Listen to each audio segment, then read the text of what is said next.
na bomoko nde tokolonga lelo bako longola ba immunité ya Joseph Kabila Sénat kolongola ba immunité ya Joseph Kabila lelo Moïse Katumbi les Soriano a parlé. Moïse Katumbi Alobini. Moïse Katumbi Alobi suite ya levé à ma immunité à Joseph Kabila Mukolo lelo.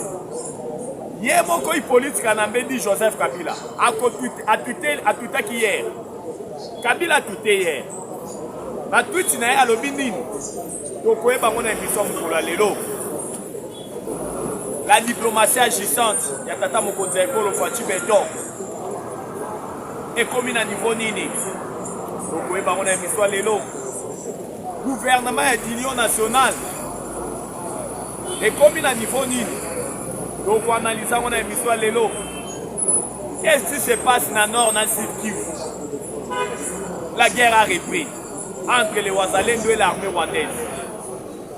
Donc oui, on a émission Yamukolo lelo. Toutes les provinces du Congo sont riches. Il y a un minéraux que le Congo est un scandale géologique. Donc, on analyse que la terminologie Kani. La province Nyon sur un beau cannabis est riche. Sans plus tarder, c'est votre humble serviteur, la Combo ya Jonas Gandou, surnommé Charles Onana. Bonjour, bonsoir, cela dépend de l'heure à laquelle Bakomani vous allez Kolanda émission na biso ya Mukolo ya lelo. Lelo est la journée moko historique na niveau ya Sénat, Kolanda qui était Sénat Nosaki bako étudier le lenge kan il faut balongola ba immunité ya tata Mokonzi Ekolo ya kala na kombo ya Joseph Kabila Kabange. Bako longola ba immunité na ye lelo na niveau ya Sénat. Maintenant, Moïse Katumbi a dit koloba. Moïse Katumbi alobi te. Ce qui le loba longoli ba immunité à Joseph Kabila et ko créer division na mboka et ko créer bobulu na mboka. Wana eza maloba ya Moïse Katumbi. Oto benga Soriano. Et ce qui quelque part Moïse Katumbi te. Même Yemoro Joseph Kabila depuis hier. Joseph Kabila Kabange a tweeté. Na tweet na ya lobi nini. Le pays est ruiné. Bato bazali ko diriger Congo actuellement. Souci na bango ezali ka ba conserver pouvoir. Na ba prix nyonso. Mais bazala souci à peuple te. Bientôt la vérité ko triompher. Wana na zo sa no maloba oyo. Joseph Kabila lobi na tweet na ye. Ya hier. Bientôt la vérité ko triompher. Bientôt là, rédition ko salema. Nyon soto ko katana. Peuple azali sous député. Ba komomani basi ba comprendre. Ba tu bazali wala ka pour conserver pouvoir. Peuple azali ko souffrir. Ba Congolais des pères et des mères to lobaka ridicule et bomaraté. Effectivement, Moutou aloba que les ridicules ne tuent pas. Azana raison. Kabila Kabange Azala Tata Mokonzi Ekolo Yakala après avant Fachaya a dirigé Congo pendant 18 ans. Mais tout le monde le Kani, ce pays était enterré. Il faut Tolobaka Yango avec ma fait. Tu es allé la rabino après faut ezali ko lakisa ke na ki Mokonzi ya Joseph Kabila. Bon cannabis ezala ki ko vivre lokola na au taxi. Le Congo n'avait plus sa place dans les concerts des nations. Prévenez que Joseph Kabila fandi un embargo dans le régime et notification.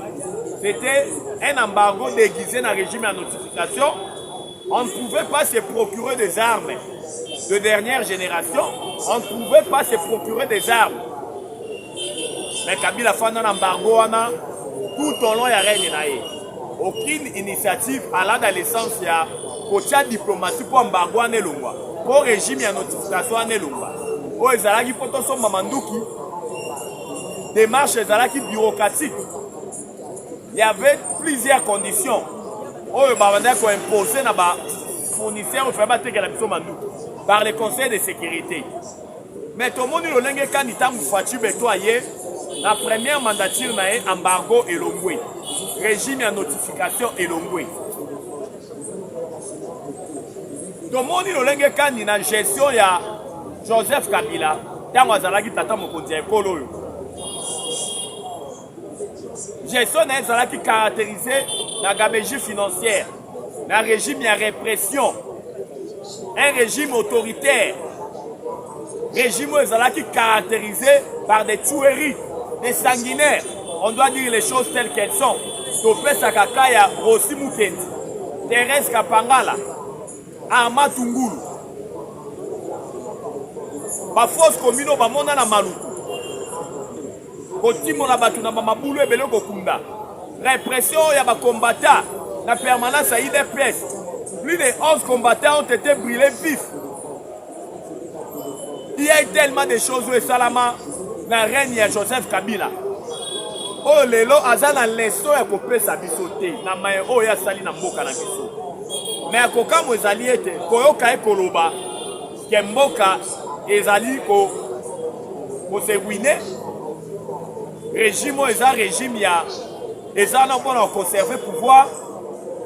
Peuple azali ko souffrir et sali biso pasi peu mawa. Kotanga tweet ya Joseph Kabila mkola lobi.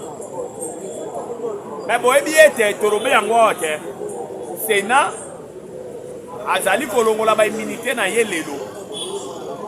Oyebi que justice congolaise esengaki balongola ba immunité à Joseph Kabila comme sénateur à vie. Ndenge constitution lobi mobeko li futi. Mais na kolongola ba immunité wana Sénat ko statuer lelo. Boyebi yango très bien. Mais bon retourne à biso pourquoi? On va kongomani o balandaka biso te. Ba mobondo o bazali ko boma. Ba kongomani na Maluku na Bandundu objectif ya ba mobondo ezalaki komema insécurité na ville province ya Kinshasa. Mais ba échoué lamentablement parce que notre armée na police bazalaki misuka. Raison pour laquelle tangu babomi Cobra mokonza ba mobondo. Tangu bakangi adjoint ya Cobra nde mutu a révélé ke mutu a finansaka bango eza Joseph Kabila. Na biloko ya kolia na manduki. Atiki ba mobondo. Akei lisusu ko finansaka le M23. Tolobaka yango ke le commandant suprême adjoint ya le M23 na armée rwandaise. C'est Joseph Kabila. C'est lui le commandant suprême adjoint. Il y a le M23. Le commandant suprême général, il y a le M23. C'est Joseph Kabila. Et c'est le sanguinaire Paul Kagame. Oh, lelo facha commissaire mwana muke. Oh, lelo facha bimisi facha déboulonné en pire de mensonges. Il y a le sanguinaire Paul Kagame. Oh, et s'implantant dans la communauté internationale Mobimba, Fatia déboulonné. Raison pour laquelle nous a même Kagame le logi malé là. Bah, signalé bisoke, Hippolyte Kanambe dit Joseph Kabila. À ça là, bah voyage Malaombala, na Rwanda. Pour na luka vlolenge kan, ya pour déstabiliser Congo. En connivence avec les sanguinaires Paul Kagame. Yango, tangu ba autorité mboka batali lolenge kani makambo banda kokende balobi non. Il faut que l'on ait une immunité naie, ndenge mobeko lobi en tant que sénateur à vie pour procès et salement. État donné qu'azana mboka te va condamner par défaut. Oyebi kazana bomengo ebele au Congo epesié. Au Congo epesaye. C'est un multimilliardaire. Bakinga Kati, bomengo na mbinga sana ngwa. Quand il sera condamné par défaut, il aura surtout justice à rejoindre yango. On a quoi indemniser bandeko na biso bakufi na est. Yango to moni lolenge kani. Lelo Sénat ko étudier lolenge kani faut balongola ba immunité na ye. tomoni pe lolenge kani ministère ya intérieur a solo a kotisaki a sololaki na baparquet na bainstance judiciaire ya mboka na biso baétudier les voies et moyens lolenge kani ya kobisoudre parti oyo tobengi PPRD parce que ezali haute trahison. IDPS afandi na opposition plus de 30 ans. À ça la politique, il y a violence. IDPS abandonne qu'on prônait toujours non-violence. Mais bon, il peut perdre dans 7 ans pour pouvoir IDPS, peut perdre à déstabiliser le Congo. Vous voyez bien, Emmanuel Ramazani Chadari, on même Minaku, dans le cadre belé, il y a peut perdre, à Koki Kobima, na Mbokate. Des gemmes, à des gens instruits. Ramazani Chadari, on même Minaku, Banyata Makolo, na ba poste frontalier te po babima. Parce que implication na bango, na déstabilisation ya Congo na chef na bango Kabila, eza avéré. Yango moni, ministère intérieur, o ezo kambama na Chabani, a solo la gina ba instance judiciaire, kotala lolenge kani ya ko dissoudre PPRD. Ko boma yango loko la parti politique et evre lisusu na Congo te. Parce que les déstabilisateurs à Congo et Zali Bango. Tout le monde peut les sous le lenge kani. Na maïka qui est justice Yamboka. Vous voyez que cour constitutionnelle, il fallait qu'il y ait statué lobby. À rendre verdict pour un dossier Matata Poni. Matata a volé à Bukangalozo pour aller construire l'université Mapon. Et ça a été ça maloba Jean-Marie Kassamba. Matata ibaki na Bukangalozo. Kwa kende botonga université Mapon na Maniema. Procès Matata verdict ya cour constitutionnelle. Il fallait qu'il va rendre yango hier mais cour a reporté yango pour les 20. Pas qu'on rendre verdict à Matata Pono le 20 mai. Parce que Jean-Marie Kassamba a télé 50 Moukaloba, Matata Yibi na Bukangalozo, va ton université Mapon. Bukangalozo, dans Matata Zalaka premier ministre. Ministre de la Finance Zalaka, ministre délégué près ya primature. Cela veut dire que hier Moutabandé ko gérer mon solo, même si na finance. Na ministère de la Finance. Plus de 200 millions de dollars et bima. Pour un projet Bukangalozo. Je dis bien, plus de 200 millions. Maintenant, 200 millions de bima, 30 et quelques millions de investisseurs pour un marambotali Bukangalozo. Oh, nous avons souhaité qu'il y ait des détournants. Et quand on a des détournants, on a des poches à battre. Mais Bukangalozo a un projet à Malunga. Oyo bakongomani bakinois bande on a biso Congo central bande on a biso bandundu balingaki balia masangu bio oyo zo uta na Congo oleto na ko importer masangu na Zambie dolonga to lia masangu ya Bukangalozo ezalaki c'était un investissement grandiose mais plus de 200 millions détournés par Matata na entourage naïe. Donc, il y a justice et ça, justice et la culpabilité naïe. Pour battre la lolenge kani le 20 mai awawa pour rendre décision naïe définitive pour la dossier Matata Polo.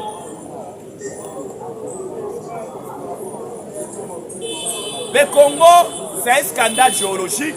80 millions d'hectares de terres arabes. Mabele oyoyo, na nutoloni malungate. 80 millions d'hectares de terres arabes. Quand on voit les projets Bukangalozo, les alagi projets moko bénéfiques. Oh, il y a qui participer dans soit paix, la diversification économique congolaise. Parce qu'aujourd'hui, nous avons une économie monoproductrice. Nos regards sont basés par les minéraux. Pas minéraux silaka. Mais quand on parle de la diversification de l'économie, même l'agriculture, les vecteurs makasi ya développement, ya mboka. Parce que la plupart des pays développés aujourd'hui, développement la bango ya mingi en agriculture. Mais quand vous voyez mon solo ya ebele où ils ont détourné, maintenant il y a coca moisaliette na mboka na biso immunité et comme synonyme ya impunité. Tant que mutu aza sénateur, aza député, aza na ba immunité, akoye ko détourner, akoye ko boma, soki balingi basimba ye, il faut procédure ya mulayi, balongola ba immunité, bakoye ko kanga ye boye te, bakokanga ye boye kaka ka ya flagrance. Non, yango biso bakongomani de père et de mère tolobaka, on doit changer cette constitution. Parce que la constitution actuelle, elle est devenue archaïque, elle est devenue obsolète, elle ne répond plus aux réalités actuelles. Parce que comme vous le savez, la constitution actuelle a été promulguée en 2006. Le nôtre en 2025, 18 ans déjà. Est-ce que Ezo parle en la réalité actuelle Yambo Canabiso? Non, on doit être réaliste. Raison pour laquelle nous allons au Senga, la justice et ça la moussala na yango. Parce que la Bible nous dit la justice élève une nation. Mais la justice congolaise, dans le régime précédent, est atterrée qui m'a ganabiso. Raison pour laquelle Tata Mokondeko le Fatima et toi Lobaka, la justice de mon pays est malade. Effectivement, la justice congolaise elle est malade. Oh, le bazali pour administrer une thérapie par l'actuel ministre de la Justice, Nakombo Constant Moutamba. Quelqu'un qui est en train d'abattre un grand travail depuis qu'il est là comme ministre de la Justice. Raison pour laquelle nous sommes dans le Congomani Nyonso. Justice c'est ça la moussala na yango. Ceux qui ont la immunité à Joseph Kabila Lelo na Sénat et ça la moussala na yango. Dossier Matata Pono, la culpabilité na les 20 mains. Ceux qui ont kangaye, dossier ezali ebele. Bolandi même ba détournement ezali esalemi na Kasai. Dossier qui toujours na justice et ça la moussala na yango. Parce que tant il y a impunité na Congo, ils ont déjà répondu. Toboy politique, il y a deux poids, deux mesures. Tant à commettre une infraction, il faut pas déférer devant les instances judiciaires, à la condamner. Il y a un autre sengi, la justice, c'est ça la moussala na yango. Si j'ai la biso mibale, il y a liboso, tolaki sibino lolenge kani, implication, il y a Joseph Kabila où ils ont affairé, na plan de déstabilisation et ça na Congo, tolaki sibino lolenge kani, mais matali justice, dossier Joseph Kabila, il y a immunité, il y a autre temps lelo, il y a matata pour nous reporter en le 20, et puis, donc, quand maintenant, dans Matali, Bitumba. Qu'est-ce qui se passe dans le Poto Balobi? Il n'y a jamais le développement là où il y a la guerre. La guerre a repris entre les Ouazalendo et l'armée rwandaise et les terroristes du M23. Wazali ko signalé bisoke na Kaele, na territoire ya Kaele, na province ya Sud Kivu. Depuis avant-hier et hier, il y a eu des affrontements rudes entre les Ouazalendo et l'armée rwandaise et leurs supplétifs autobengi ba terroristes et le M23. Mandouke Betamaki Makasi, le M23 a été repoussé par nos voyants Ouazalendo. On va subir plusieurs pertes dans le territoire de Kaele, la province de Sud Kivu. En même temps, Bazali pour prendre Biso Ti Mukolo Lelo, même au moment où tu as fait l'émission de Biso, qui est Bitumbe Zalika d'intensité à Makasi, dans le territoire de Kaele, la province de Sud Kivu, entre les Ouazachou et les terroristes et le M23. En même temps, Bazali pour signaler Biso de Soussouker, dans le Nord Kivu, précisément le territoire de Lubero, des affrontements allaient continuer entre les Wazalendo et l'armée rwandaise. On a commis qu'on ciblait puis il y a Beni na Butembo. Raison pour laquelle au sein de l'autorité va fondre la mise na bango pour barrer la route la progression de l'armée rwandaise. Na ba terroriste M23 gouvernement la biso à la distraité na matali ba négociation parce que tolobaka yango dans la politique nous avons la politique des bâtons et puis la politique des carottes. Quand on parle de la politique des carottes, c'est la diplomatie. On négocie, en même temps, on est en train de faire la guerre. Parce qu'il faut négocier dans la position à force. Donc négocier dans la position à faiblesse, et puis en même temps, on est en train de négocier. On sera faible. Quand on parle maintenant de la politique du bâton, c'est-à-dire c'est la guerre. Là, on voit la guerre. On doit faire la guerre. Parce que tout ce qui est toujours dans la voie, il y a rapport de force. Tout ce qui est peuple et keto, peuple et mato et mangongi, oh bah on voie ya bitumba, voie ya mandou. Raison pour laquelle il faut topper ça bango mandou qui bitumba. Parce que au moment où je vous parle, j'ai dit ça avec certitude que nos militaires sont hyper motivés. Comme vous le savez, le solde des militaires et ça qui revient à la hausse. Oh, les militaires ont la ligne de front. Ils ont comme na $500. Oh, et puis ouf de soulagement. Oh, ma pinga la biso, ils vont continuer pour mater à puissance. Notre armée, autobengi le FRDC, na ba patriote la biso, bana mboko autobengi, ba wazalendo le wazachou, autokosenga na gouvernement, atia maboko pe na ba wazalendo.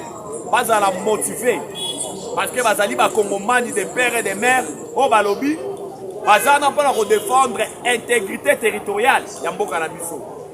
Aucun centimètre ya Congo et kokende na maboko ya bapaya parce que tolobaka yango que la guerre de l'Est c'est une guerre purement économique. Ezali guerre oyo ya survie ya économie rwandaise. C'est une guerre où le sanguinaire Paul Kagame azalaka na ba visée expansionniste, azalaka na ba velléité expansionniste. Koluka lolenge kan ya kokata une partie ya mboka na biso pona kopier ba ressources minières en désordre. Raison pour laquelle lelo miso ya ba Congolais zaga. Le peuple congolais n'est plus libre. Ba Congomani non so balobi non non. Ba projet machiavélique les sanguinaires Paul Kagame et pour les qualifier 30 ans de guerre c'est fini. Plus de 10 millions de morts, plus de 500 000 femmes violées, plus de 110 000 hectares dévastés. Ça doit cesser, ça doit prendre un terme. Ni ne si la raté pas congolais de père et de mère. Même Zambé ou à Sala Mokili, à Sala Likolona C. À Sala Yango pendant 7 jours. 7e jour de Zamba Pemaka. Ni ne si la raté. Zamba Sali, Moi, à Sali Pe Boutou. Moi, Sili Tokoti Boutou. Ni ne si la raté. Yango Pomoni, Nata Mokonzi Ekolo Fachi Béton. Empire ya mensonge à Kagame. Oya tia pendant 30 ans. En complicité naba américain, naba occidentaux, naba multinationaux. Au boma ba congolais. Mouton Kolobate, l'omerta de la communauté internationale, c'est-à-dire la loi du silence. Mais les oyo, tout de suite, Tata Mokonzi Ekolo na Kombo ya Fachi Béton. Oyo a déboulonné empire de mensonges à les sanguinaires Paul Kagame. Dans 7 ans, a déboulonné Yango. Yango Tolobara Fachi a la mandaté, a la mission Zamba Pessie, Yako déboulonné empire de mensonges, il y a de tout silence, de tout power. Fachi a déboulonné Yango. Raison pour laquelle au monde, de démasquer, d'étaler sur la place publique, par complice, il y a des Congolais, il y a des ennemis, il y a des Congolais nyonso. Y compris, surtout les Congolais qui ont la nationalité douteuse. Autant histoire. Les Congolais qui ont la nationalité douteuse. Ils sont des déstabilisateurs et des cannabis. Nationalité douteuse. Boyebi bango. Mais les lots, il y a un coucou et bimi na poisson. bango nyonso babimi na poisa. Il y a un plan machiavélique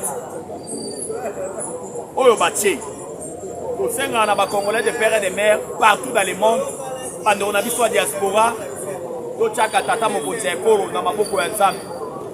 Il y a un plan tozoloba yango.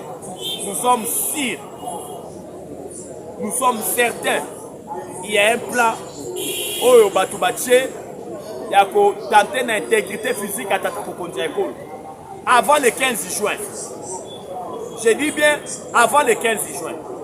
Vous voyez que le 15 juin, tata mokonzi ya ekolo Fachi Beton akokende na mboka États-Unis d'Amérique mpona kosigner partenariat stratégique ya ba minerai oyo eza gestation oyo tokokende tata mokonzi ya ekolo Fachi Beton akokende kosigner yango na le président américain Donald Trump.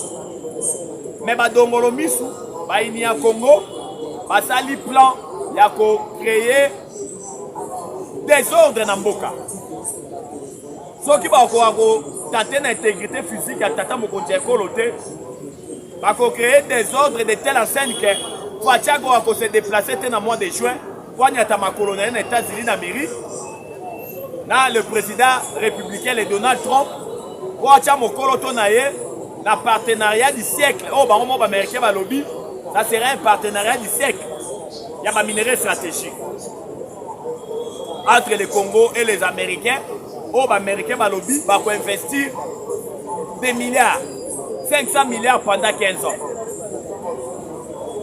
Mais la personne qui va gérer ces milliards-là, investissement américain, et ça, tata mokonzi ya ekolo Fachi Beton. La paix sera au rendez-vous dans la partie orientale parce que vous voyez bien et si qu'un investissement, il y a une super puissance ezalaka.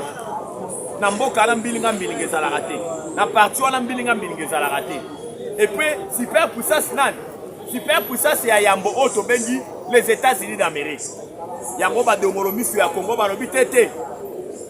Ba accord wana Fachi signé na américain pour ça la 30 ans na pouvoir. Pour longwate na pouvoir. Mais ça ne peut pas se faire. Le Congo, c'est notre dénominateur commun. Fachi, c'est un humain. La Bible nous dit que toute autorité vient de Dieu.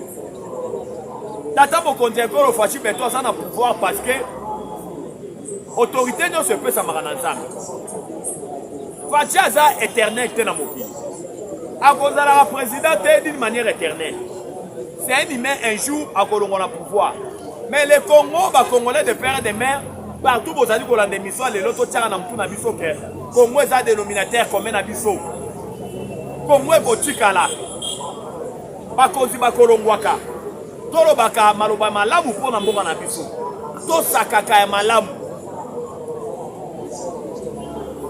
Muluba mungala muswahili mukongo tozabana ya ekolo moko. Actuellement, tozabana ya papa moko Fachi Beton. Tolobaka ya malamu pona mboka na biso. Le Congo c'est le pays de nos aïeux. Congo ezali mboka ya bakoko. O batiki biso yango na superficie ya 2 345 410 km². Biso pe tokotikela biso bana la même superficie. Aucun centimètre ya Congo ekokena na maboko ya bapaya. Tozana 450 ethnies, tobalanaka mungala mukongo muswahili muluba, tobalanaka, tomesana bongo. Mutu eko kabola biso te. Mokonzi moko te eko kabola biso. Yango tosengi na ba Congolais de père et de mère. Soyons unis. Tolobaka na bomoko nde tokolonga. Na bomoko nde tokolonga. Émission na biso lelo ezalaki riche na actualité. Tolakisi bino lolenge kani ministère intérieur oyo ezali kokambama na Chabani auti ko annoncer déjà kosenga na ba instance judiciaire ba dissoudre parti oyo tobengi PPRD ba dissoudre parti oyo ya héros mort oyo amibengama héros vivant na kombo ya Frank Diongo Chamba MLP na ba dissoudre yango et puis c'est la verdict lelo ya Sénat pour la immunité à Joseph Kabila. Parce que tolakisi bino na lolenge kani Kabila tutaki lobi, tolakisi bino na émission lelo maya lobaki.